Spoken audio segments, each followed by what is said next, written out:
Assalamualaikum warahmatullahi wabarakatuh. Perkenalkan, nama saya Sonia Maharani dengan NIM 2310003350027 dengan dosen pengampu Profesor Dr. Insinyur Ketut Budaraga MSI, mata kuliah Metodologi Penelitian, jurusan Teknologi Hasil Pertanian, Fakultas Pertanian, Universitas Eka Sakti Padang. Pada kesempatan ini, saya akan mempresentasikan proposal penelitian yang berjudul Perbandingan penggunaan molase tebu dan sukrosa terhadap total asam tetitrasi, pH, dan tingkat kesukaan kombucha teh hitam. Langsung saja kita masuk pada bagian latar belakang. Kombucha merupakan minuman hasil fermentasi teh yang dilakukan oleh kultur mikroba yang disebut dengan SCOBY. Minuman ini banyak diminati karena mengandung berbagai senyawa bermanfaat seperti asam organik, vitamin, polifenol, dan antioksidan. Dalam proses pembuatannya, sumber gula memiliki peranan penting sebagai sumber karbon bagi mikroorganisme selama fermentasi. Sukrosa merupakan gula yang paling umum digunakan, namun harganya relatif lebih tinggi. Di sisi lain, molase tebu merupakan hasil samping industri gula yang masih mengandung gula, mineral, dan nutrisi lain yang berpotensi mendukung fermentasi. Oleh karena itu, penelitian ini dilakukan untuk mengetahui apakah molase dapat digunakan sebagai alternatif pengganti sukrosa dalam pembuatan kombucha teh hitam. Berdasarkan latar belakang tersebut, terdapat beberapa rumusan masalah, yaitu apakah penggunaan molase tebu dan sukrosa mempengaruhi nilai total asam tetitrasi atau TAT, nilai pH, tingkat kesukaan panelis, serta perlakuan mana yang menghasilkan karakteristik kombucha terbaik. Adapun tujuan penelitian ini adalah untuk mengetahui pengaruh kedua sumber gula tersebut terhadap nilai TAT, pH, dan tingkat kesukaan panelis serta menentukan perlakuan terbaik dari seluruh parameter yang diamati. Selanjutnya, penelitian ini memiliki manfaat akademik dan praktis. Secara akademik, penelitian ini dapat menambah informasi ilmiah mengenai penggunaan molase tebu sebagai sumber karbon dalam fermentasi kombucha serta menjadi referensi bagi penelitian selanjutnya. Secara praktis, hasil penelitian diharapkan dapat memberikan alternatif penggunaan molase yang lebih ekonomis, meningkatkan nilai tambah hasil samping industri gula, dan memberikan informasi bagi pelaku usaha mengenai penerimaan konsumen terhadap produk kombucha. Selanjutnya yaitu kajian teori. Penelitian ini menggunakan beberapa bahan utama yaitu teh hitam, sukrosa, molase tebu, dan kultur SCOBY. Teh hitam berfungsi sebagai sumber nutrisi bagi mikroorganisme fermentasi. Sukrosa merupakan sumber karbon yang mudah dimanfaatkan oleh khamir dan bakteri.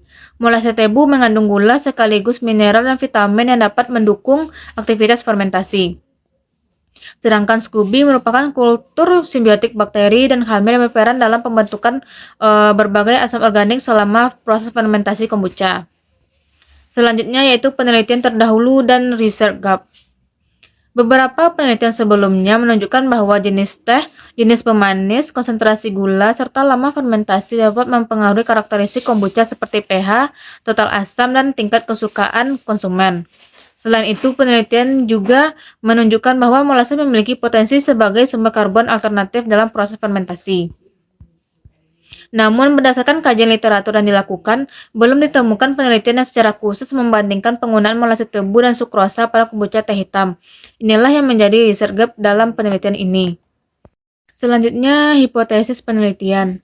Hipotesis 0 atau H0 menyatakan bahwa penggunaan molase tebu dan sukrosa tidak memberikan pengaruh nyata terhadap nilai TAT, pH, dan tingkat kesukaan kombucha teh hitam.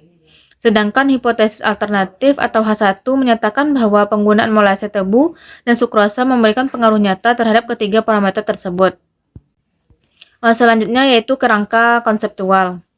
Pada penelitian ini, variabel bebas adalah penggunaan molase tebu dan sukrosa sebagai sumber gula. Kedua bahan tersebut akan difermentasi menggunakan SCOBY dan starter kombucha. Selanjutnya akan diamati variabel terikat berupa nilai total asam tetitrasi, pH, dan tingkat kesukaan panelis terhadap warna, aroma, dan rasa. Output yang diharapkan adalah diperolehnya formulasi kombucha teh hitam yang ekonomis, memiliki kualitas yang baik, dan dapat diterima oleh konsumen. Selanjutnya, metode penelitian. Penelitian ini merupakan penelitian eksperimental laboratorium menggunakan rancangan acak lengkap atau RAL. Terdapat 5 perlakuan yaitu P1 100% sukrosa, P2 25% molase dan 75% sukrosa, P3 50% molase dan 50% sukrosa, P4 75% molase dan 25% sukrosa, sedangkan P5 100% molase. Masing-masing perlakuan diulang sebanyak 3 kali sehingga terdapat 15 satuan percobaan. Data yang diperoleh akan dianalisis menggunakan ANOVA pada taraf 5%, kemudian dilanjutkan dengan uji Duncan apabila terdapat perbedaan nyata. Selanjutnya, diagram alir penelitian. Tahapan penelitian dimulai dengan sterilisasi alir dan penimbangan bahan. Selanjutnya, teh hitam diseduh, kemudian ditambahkan gula sesuai perlakuan. Setelah larut, didinginkan hingga suhu ruang, dilakukan penamaan starter dan SCOBY. Fermentasi dilakukan selama 10 hari pada suhu ruang. Setelah fermentasi selesai, kombucha dipanen dan dilakukan pengujian total asam titrasi, pH, serta uji organoleptik. Metode ini merupakan adaptasi dan modifikasi dari penelitian sebelumnya yang telah dipublikasikan. Selanjutnya, jadwal penelitian. Penelitian ini direncanakan berlangsung selama 6 bulan, yaitu dari Januari hingga Juni 2027.